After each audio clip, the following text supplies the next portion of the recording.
La différence entre vous et nous, c'est que moi je suis capable de dire que j'ai perdu les élections, c'est que vous avez mené de depuis 7 ans une politique impopulaire, qui a bordélisé le pays. Est-ce que vous faites plus de députés que nous en 2022? Vous en faites 50 de moins. Vous nous disiez que nous ne pouvions pas gouverner avec une majorité relative. On est en 2024, monsieur Amiel. Nous ne sommes plus en 2022, nous sommes en 2024. Mais vous faites un score encore inférieur à celui que vous nous reprochez. Il faut se mettre à jour, il y a eu une élection. Il faut sortir de votre déni de réalité, monsieur Picmal.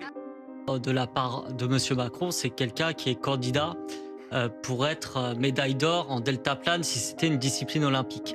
Malheureusement, ça ne l'est pas, donc on ne pourra pas le comptabiliser dans notre nombre de médailles à l'issue de ces Jeux olympiques. Mais c'est quelqu'un qui plane sur tous les sujets et qui est complètement déconnecté de ce qui s'est passé ces derniers temps. Il a décidé tout seul d'une dissolution. Il n'en accepte pas ensuite l'augure, c'est-à-dire les résultats électoraux.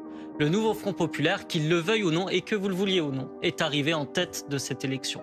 Sur la base de deux choses, un programme clair, chiffré, c'était le seul à être chiffré, j'en conviens, et le fait de dire pas une seule voix à l'extrême droite. Notre responsabilité, c'était de présenter une première ministre, qui est la première ministre entrante, Madame Castet, pour former un gouvernement et mettre en place des mesures de ce programme. Après, ce qui adviendra à l'Assemblée, il y a la démocratie parlementaire. Nous pourrons avoir des débats. Je suis sûr que vous avez retenu des leçons de la défaite cinglante que vous avez subie et que vous saurez peut-être vous remettre en question, même si je sais que ce n'est pas dans l'apanage de la Macronie de le faire, mais pour voter un certain nombre de mesures qui sont attendues par nos concitoyennes et concitoyens. L'abrogation de la réforme des retraites, je suis sûr que vous allez voter pour, vu la manière dont elle a bordélisé le pays. Est-ce que vous allez voter pour l'abrogation de la réforme des retraites? Je voterai évidemment contre l'abrogation de la réforme des retraites parce que je suis contre augmenter les impôts sur les Français qui travaillent. Ce que j'ai retenu, monsieur Picmal, ce que j'ai retenu de ma campagne à moi, c'est la demande de pouvoir d'achat des Français, la souffrance de tous ceux qui travaillent dur et qui voient trop peu à la fin du mois.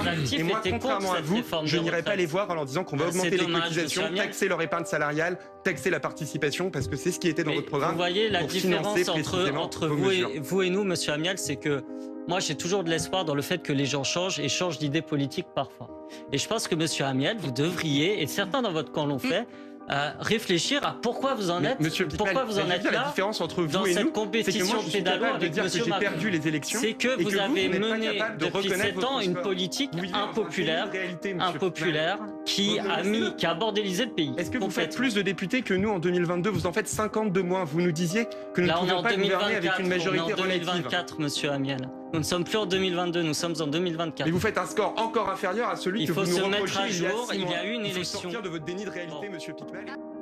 Par ailleurs, le Rassemblement national a, lui, une politique d'opportunisme politique, sans fond réel d'ailleurs. Nous n'avions pas besoin de leur voix pour avoir 2 vice-présidentes là à l'Assemblée nationale. C'est faux. Ils ont décidé de faire ça, comme ils ont décidé parfois de voter pour certains de vos candidats. Et finalement, un des points communs entre M. Ballard aujourd'hui et M. Macron, c'est le déni du résultat. Le Rassemblement national a perdu ses élections. Je sais bien que M. Macron, son calcul cynique, c'était de faire de M. Bardella son Premier ministre, parce que l'un est l'assurance vie de l'autre, mais ça ne s'est pas passé comme ça. Et moi, ce que je veux dire, c'est qu'aujourd'hui, l'extrême droite et le Rassemblement national sont dangereux pour 2 catégories de personnes. La première, c'est les personnes qui subissent leur racisme d'atmosphère parce que leurs candidats et leurs candidates ont tenu des menaces racistes, voire antisémites, ou ont été l'auteur de violences par le passé. Et là-dessus, je ne vous ai pas coupé. Je ne vous ai pas coupé. Et donc, Madame Lucie Castet sera une très bonne première ministre puisqu'elle lutte contre le terrorisme et contre l'extrême droite. La deuxième chose, c'est que les autres personnes qui sont arnaquées par le Rassemblement national sont ceux qui peuvent voter pour lui en pensant qu'il va changer les choses en matière sociale. Je ne sais pas ce qu'ils voteront sur l'abrogation de la réforme des retraites. Et je vais vous dire pourquoi. Parce qu'ils ont un nouvel attendez, vous allez voir, ils ont un nouvel allié qui s'appelle Monsieur Ciotti et qui lui était pour la retraite à 65 ans. Alors je ne sais pas comment va se passer leur congrès interne. Pendant les élections, ils sont revenus, ils nous ont dit on va faire un audit. Est-ce qu'on sort du marché de l'électricité européen ou pas? Ils ne savaient plus. Et ces gens vont arnaquer tout le monde. Donc je pense que là-dessus, ils ont été très contents de voter certaines lois de la Macronie. Je pense à la loi Indigne-Kasbarian sur le logement, qui était une loi d'ailleurs plagiée au Rassemblement national lors de la précédente mandature.